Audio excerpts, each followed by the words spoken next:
If you've ever tried to quit smoking and felt like your body was falling apart in the first few days, the irritability, the headaches, the anxiety, the feeling that something is just wrong and you can't put your finger on it, I want you to know that what you were going through was real. It wasn't weakness, it wasn't you being dramatic, it was your body going through an actual physical process. And the reason most people don't make it through that process is because they don't know what's coming. They don't have a map. They're just walking through a dark room with no idea how big the room is or where the exit is. And when it gets uncomfortable, they turn around and go back. This video is your map. I'm going to walk you through the nicotine withdrawal timeline, what happens in your body and your mind from the moment you put down your last cigarette, all the way to the other side, so that when it gets hard, and it will get hard, you know exactly where you are and exactly how much further you have to go. By the way, if you want me to show you how I help people quit smoking in just 14 days, check out the first link in the description below. You'll get access to my school community where I show you everything step by step, because what I cover in the training goes so much deeper than what we can get into here. Okay, so let's start from the beginning. So the first 30 minutes to 2 hours. The moment you smoke your last cigarette, your body starts changing, and it starts faster than most people realize. Within about 20 to 30 minutes of your last cigarette, your heart begins to drop back toward a normal level. Your blood pressure starts to come down. Your hands and feet, which smoking constricts blood flow to, starts to warm up slightly. These are good things happening. Your body is already beginning to recover. But here's the thing. Around the same time, your brain starts to notice that nicotine levels are dropping. And your brain does not like that. It has been trained, conditioned over months or years to expect nicotine at regular intervals. So when it doesn't come, it starts asking for it. Not loudly yet, more like a quiet nudge, a small restlessness, a background hum of something is missing. Most people in the first window feel okay, maybe a little edge, maybe a little distracted, but manageable. The storm hasn't really started yet. This is the calm before it. Hours 2 to 12. The first real wave, somewhere between 2 and 12 hours after your last cigarette, depending on how heavily you smoked, the first real wave of withdrawal starts to hit. This is when the cravings become more noticeable. You might start to feel irritable, like everything around you is slightly more annoying than it should be. A noise that wouldn't normally bother you suddenly grates on you. A small inconvenience feels bigger than it is. You might feel anxious, a low-level anxiety that you can't quite explain. You might find it hard to concentrate. Your brain is foggy and keeps drifting toward one thing. You might also start to feel physical restlessness, like your body doesn't know what to do with itself. Your hands feel empty, you keep reaching for something that isn't there.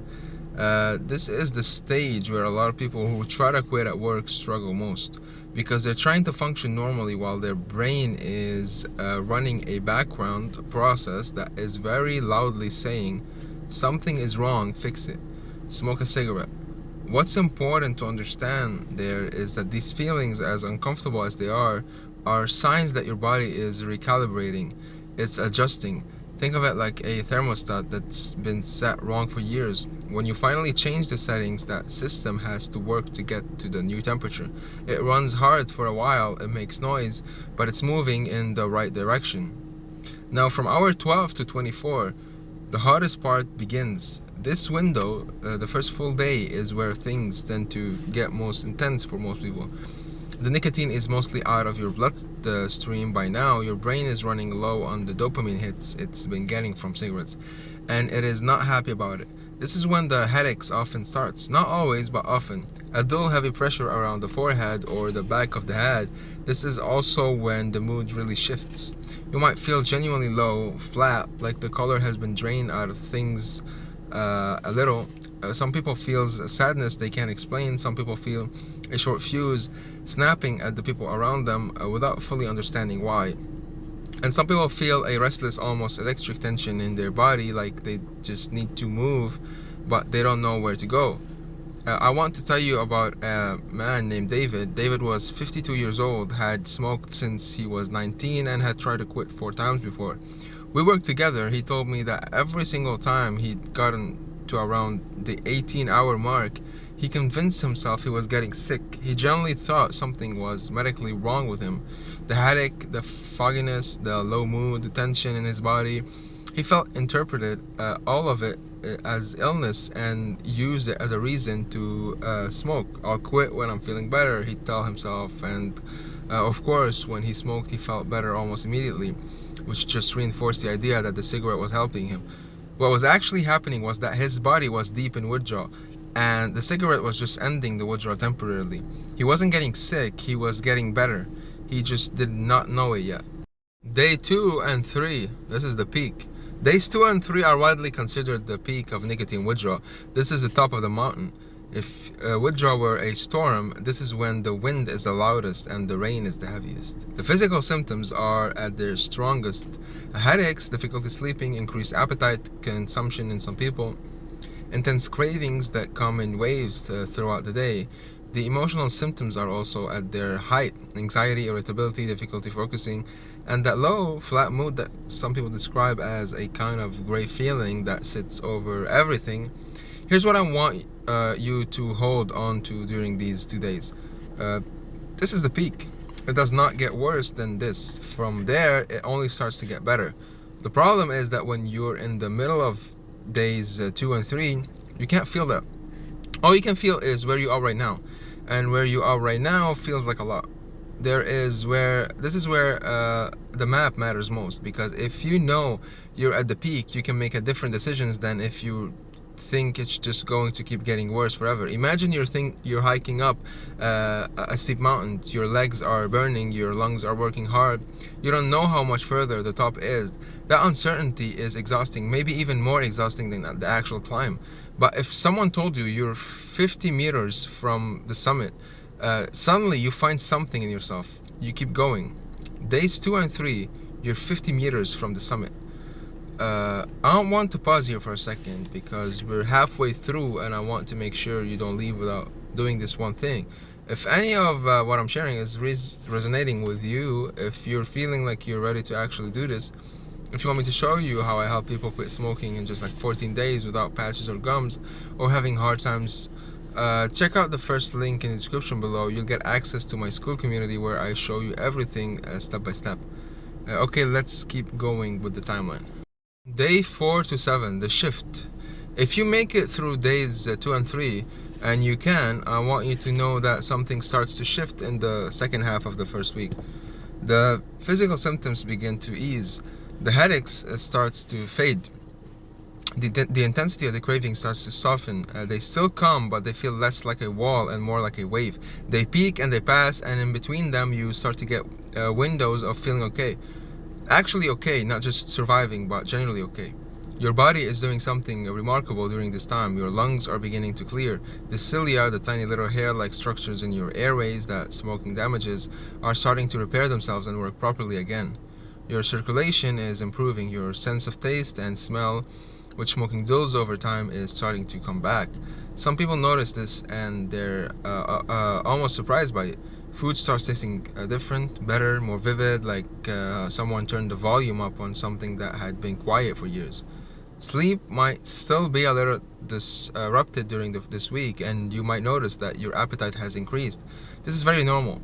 Nicotine suppresses appetite, so when it leaves, your hunger comes back more fully.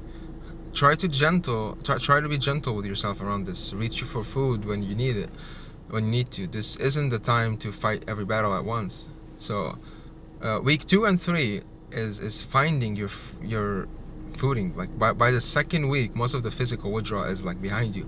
The nicotine had been gone from your body for days. Your brain is starting slowly to relearn how to produce and regulate its own dopamine without the help of nicotine. This is genuinely good news, but I want to be honest with you because some people get surprised by this part. Even though the physical symptoms are mostly gone, the psychological craving can still show up. You might have a great day and then suddenly, for no clear reason, really want a cigarette. Not because your body needs it, but because your brain still has old associations. A certain song comes on, you smell cigarette smoke on the street. You have a really stressful afternoon and the old patterns pings you. This is completely normal, and it's important to understand what it is. It's not a sign that you're failing. It's not a sign that you'll always be a smoker. It's just the old wiring still flickering, like a light switch that you've disconnected from the electricity, but that still clicks when you touch it out of habit. The electricity is gone. The switch just needs to learn that. So 1 month and beyond, the new normal. At the 1 month mark, something meaningful has happened. You have broken the daily physical dependency. Your body is no longer chemically dependent on nicotine. This is enormous. Your lung function is noticeably improved. Your circulation is better. Your risk of a heart attack has already begun to drop. The cravings at this point are much less frequent. They're more like occasional visitors than constant companions. They show up sometimes, especially in high stress moments or situations that your brain still associates with smoking, but they're shorter, softer, and easier to move through. By 3 months, most people feel like different versions of themselves. Energy levels are higher, breathing is easier, the psychological grip of the habit has loosened significantly. And by the 1 year mark, which sounds far away but comes faster than you think, your risk of coronary heart disease is half of what it is when you were smoking. Your body has done the most extraordinary thing. It has healed itself. There was a woman I worked with named Claire. She had smoked for 22 years. When she hit 1 month smoke-free, she called me and said, "I didn't think I'd ever feel like this." I asked her what she meant. She said, "I feel like myself again. Like I got something back that I didn't even realize I'd lost." That's what's on the other side of the timeline. So let's bring all of this together. In the first 30 minutes, your body is already starting to recover. In the first 2 to 12 hours, the craving starts and the restlessness kicks in. In the first 24 hours, the symptoms, intensity, headaches, mood change, brain fog. Days 2 and 3 are the peak, the hardest it's going to get. Days 4 through 7, things starts to shift and ease. Weeks 2 to 3, the physical withdrawal is largely behind you, but the psychological patterns still need time. And from 1 month onward, you are in genuinely new territory. Your body is healing, your mind is recalibrating, and you are becoming someone who doesn't smoke. Now here's the thing I want you to take away from this video. Knowing the timeline gives you power, but what gets people through the timeline is having the right support and the right strategy, not just willpower. Willpower runs out, strategy doesn't, and that's exactly what I help people build. So if you're ready to actually do this, click the link in the description right now. If you want me to show you how I help people quit smoking in just 14 days, you'll get access to my school community where I show you everything step by step. You've already taken the first step by watching this. Now let's take the next one together.